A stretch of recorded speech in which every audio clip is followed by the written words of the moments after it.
Pernambuco registrou a primeira morte de criança com síndrome associada ao novo coronavírus. Outros 8 casos foram notificados, mas é uma morte. Isso é preocupante. E veja o que diz o secretário André Longo. A gente falou há algumas semanas sobre a síndrome inflamatória multissistêmica pediátrica, quadro que acomete crianças e adolescentes de forma posterior, possivelmente relacionada à Covid-19. Pernambuco contabiliza 9 casos desta síndrome, dos quais 7 já evoluíram para alta e 1, neste momento, está internado em enfermaria. Além disso, infelizmente, registramos a primeira notificação de um óbito de uma criança de 11 anos, residente no Recife, com diagnóstico da síndrome. Então, nós estamos atentos, aproveitar mais uma vez a pergunta para reforçar junto aos serviços de referência em pediatria, para ficarem atentos para o diagnóstico sindrômico, e para a necessária notificação desses casos, para que a gente possa acompanhar a evolução dessa síndrome. Essa síndrome está intrigando pais e até mesmo os especialistas. E é por isso que eu vou conversar com a infectologista pediátrica do Hospital Oswaldo Cruz, a doutora Regina Selle. Doutora, boa tarde. Boa tarde a todos. O que se sabe sobre essa síndrome na questão dos sintomas, o diagnóstico e a relação também? Por que teria relação com o coronavírus?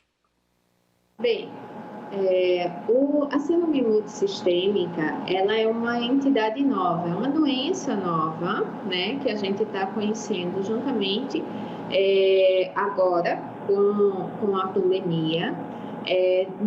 Eu digo isso relacionado ao Covid, porque a gente tem outras características, a gente já tinha isso anteriormente, mas não associado em tão larga escala como a gente tem visto com o Covid,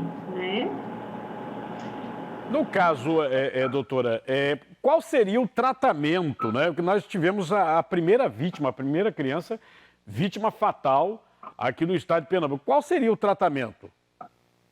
O tratamento, ela tem que ser hospitalizada, o diagnóstico precoce é essencial, como chama o nome, é síndrome, então é um conjunto de sintomas e sinais clínicos que, mediante a presença de todo esse conjunto, dessa variação de sintomas, então a criança fica internada e, a dependendo, ou ela fica em enfermaria ou vai para a UTI, e aí há necessidade de fazer medicações para diminuir o que a gente chama tempestade inflamatória, Porque uma das características da síndrome são alterações inflamatórias que a gente chama marcadores, são alguns exames laboratoriais que a gente chama marcadores inflamatórios. Então, para poder a gente melhorar isso no sangue do bebê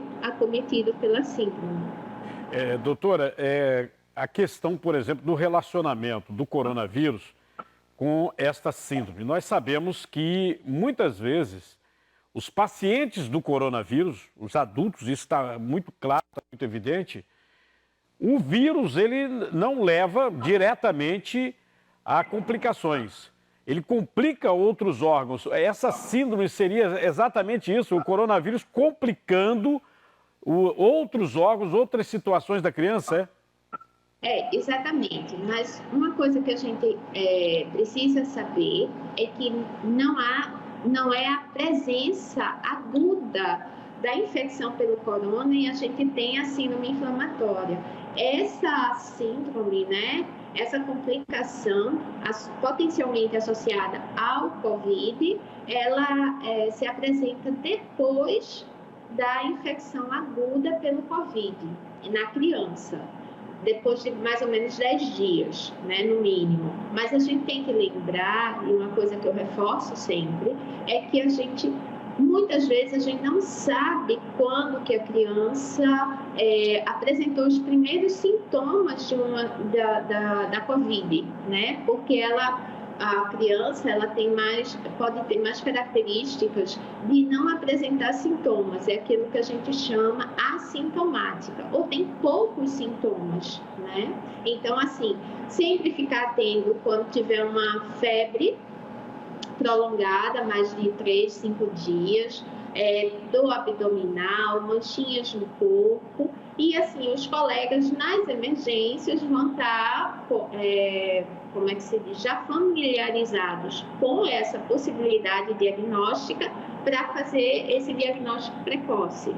Então é muito bom lembrar as pessoas, não é, que as crianças às vezes têm Covid e até são assintomáticas, né, doutora? E aí a pessoa não sabe que teve Covid, aí de repente surge essa complicação, né? Como outras complicações nos adultos estão surgindo, e o anúncio, né, como foi dado e uma morte, o secretário de Educação estava falando em voltar às aulas em outubro. Isso pode complicar essa volta às aulas, doutora? Essa volta às aulas tem que ser bem cautelosa, né? A gente tem que pensar bem direitinho nessa possibilidade, lembrando que as crianças não ficam, assim, permanentemente com as máscaras, né? Sempre tem essa retirada, a aglomeração em criança é sempre maior, né? Então, a gente tem que pensar com cautela esse início das atividades escolares presenciais. Doutora Regina, muito obrigado aí pelas informações, pela entrevista e boa tarde. Obrigada, boa tarde a todos. Obrigada, Carlão.